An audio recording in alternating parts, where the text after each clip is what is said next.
Eccoci qua ragazzi, salve a tutti, bentornati sul canale. In primis, prima di iniziare questo nuovo video, per chi me l'ha chiesto in privato, ovviamente il calo dell'Italia nel secondo tempo, i 4 palloni con la Norvegia, anche se ho visto la partita in maniera distratta, passiamo anche per la prestazione della Slovacchia e Lobotka che ha preso 6 palloni contro la Germania e un Noah Lang che ha visto il campo per soli 15 minuti, ma ci concentriamo in questo contenuto aiutandoci con la lavagna tattica qui dietro, l'Atalanta di Palladino, la nuova Atalanta e ciò che potrebbe essere il prossimo avversario del Napoli dal punto di vista tattico. Fatemi sapere come sempre la vostra qui sotto nei commenti, se vi va e passate per la prima volta iscrivetevi al canale attivando la campanellina così restate aggiornati in maniera cronologica e se vi piace questo video un bel like, fa piacere al sottoscritto e diamo come sempre una mano all'algoritmo.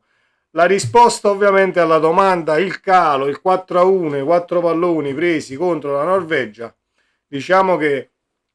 ad alti livelli si poteva studiare un tantino meglio una Norvegia che ha fatto molto ma molto bene in tutti i secondi tempi giocati, è una squadra che gestisce i 90 minuti in maniera totalmente diversa e diciamo molto meglio delle altre,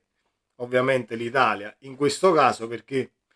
visti i primi 45 minuti dove si correva a mille, hai cercato di mettere in difficoltà la Norvegia, quasi volevi giocarti la partita per poi fare quei 9 gol, dobbiamo vincere 9-0 a differenza reti, per poi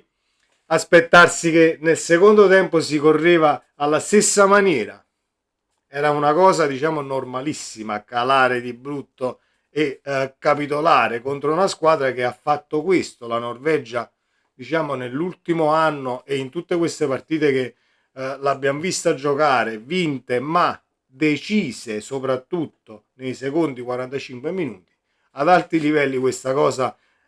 andava studiata quantomeno e si doveva considerare per quanto riguardava poi eventuali cambi, non giocare con gli stessi su una fascia. Ogni volta che l'Italia prende gol e c'è questo leitmotiv, è colpe di Lorenzo, è colpe Politano, sono sempre, quasi sempre i calciatori del Napoli ad essere chiamati in causa, ovviamente perché qualcuno vuole rigirare nella situazione che sta vivendo il Napoli adesso, però quando prendi sconfitte così sonore e sveglie del genere c'è poco da andare a sindacare nei singoli, ma bisogna analizzare tutto il contesto. Questa è la mia opinione. Lobotka contro la Germania, Slovacchia che prende 6 palloni. Ho visto tutto il match ieri e mi sono divertito tantissimo a vedere la Germania giocare. C'è un 2-0 ragazzi in verticale con Goretzka che pesca Gnabry, vanno in porta in un nanosecondo ed è un calcio molto verticale e frizzante quello di Nagelsmann, che può sfruttare sicuramente una rosa di altissimo livello. Credevo che Noah Lang potesse partire addirittura titolare contro l'Olanda, invece non è stato schierato solo a un quarto d'ora dalla fine, quindi non possiamo esprimere alcun giudizio e mi auguro che riesca a trovare la quadra almeno per quanto riguarda diciamo il crescere i minuti giocati in questa stagione, il nostro esterno d'attacco. Punto e a capo, importantissima la situazione che andiamo ad analizzare adesso dal punto di vista tattico, l'Atalanta di Palladino. In primis cosa possiamo dire? Ci sono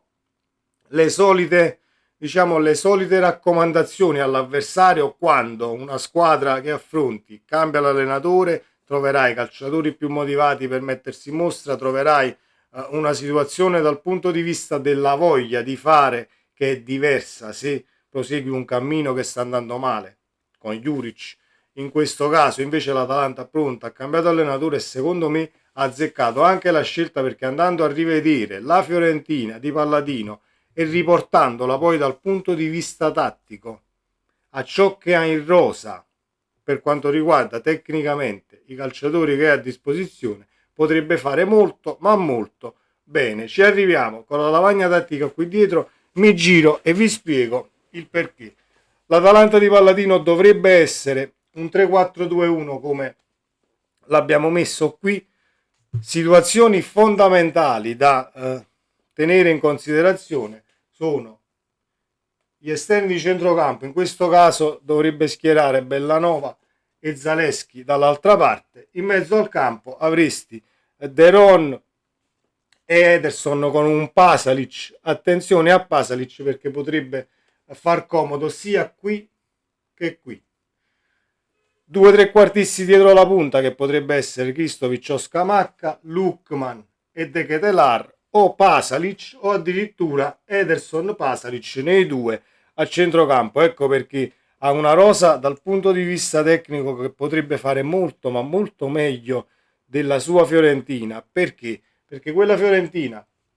ovviamente quando cercava l'ampiezza si cercano sempre gli esterni qui, però presentava dei buchi in mezzo al campo e la squadra avversaria recuperando palla ne poteva approfittare sfruttando i palloni che arrivavano qui in mezzo, cercando di andare a rete, cercando poi di mettere in difficoltà la squadra di Palladino stessa. Però visto che tecnicamente ha i calciatori che comunque coprono molti ma molti spazi, tanta corsa, tanto fiato e tecnicamente comunque valgono qualcosina, Ederson e Deron nel caso dovessero giocare loro o Ederson Pasalic nel caso saranno loro due al centrocampo. Hai i due trequartisti dietro la punta, Lukman, De Ketelar, Scamacca, Lukman, De Ketelar, Kristovic. La difesa dovrebbe essere Kossonu, In e Anor, ma ovviamente del reparto di difesa ce ne cureremo un attimo più in là perché ci interessa l'ampiezza sugli esterni a centrocampo e dobbiamo approfittare di ciò che ti viene concesso in mezzo al campo e ti verrà concesso in mezzo al campo. Quindi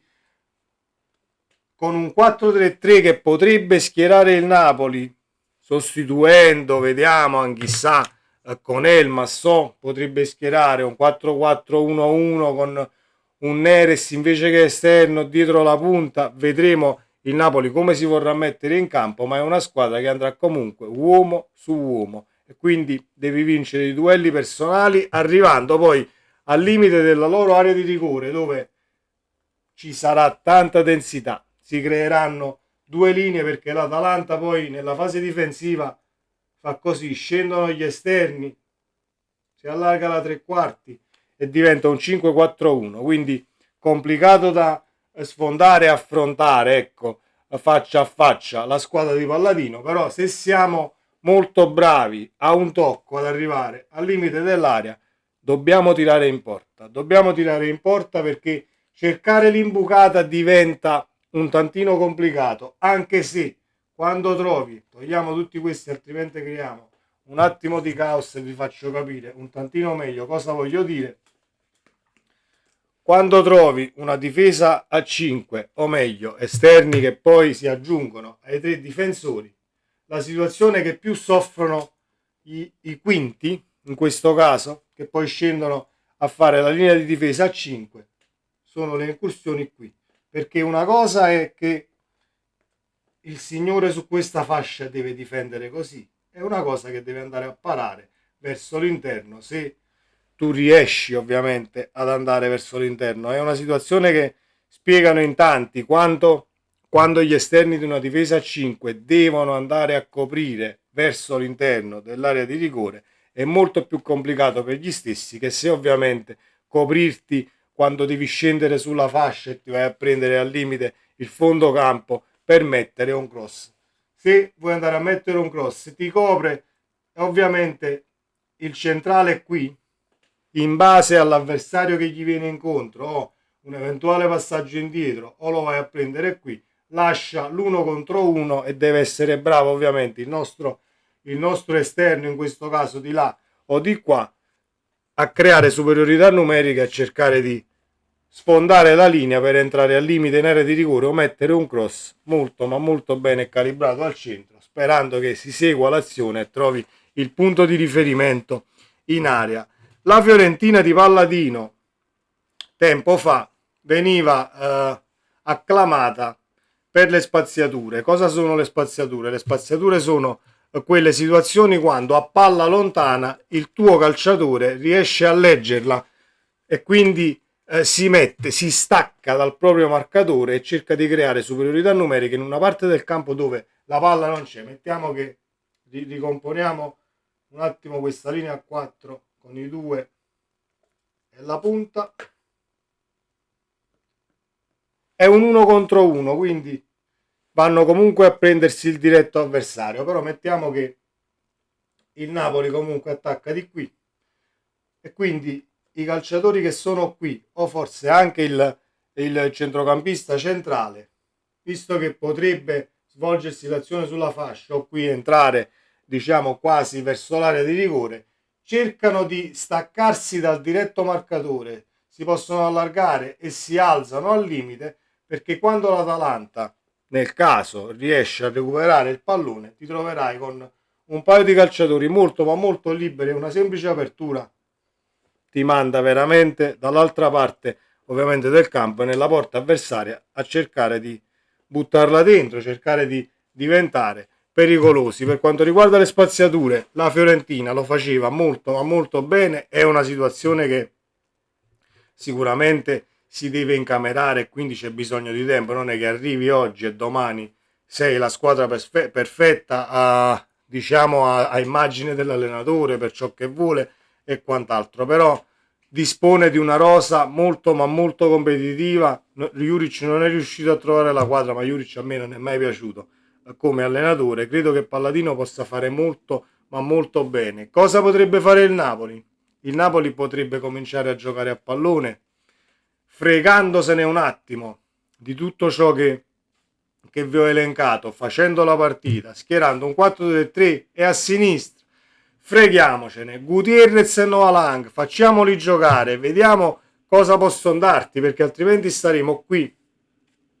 per un altro mese, per altri 2 mesi. Eh sì, ma ci sono problemi spogliatoi, se non giocano ci saranno sempre problemi. Gestiamoli diversamente, facciamoli giocare. Gutierrez è stato comunque per me, per quanto riguarda il mio punto di vista personale, la conferma che tutti aspettavamo dal mercato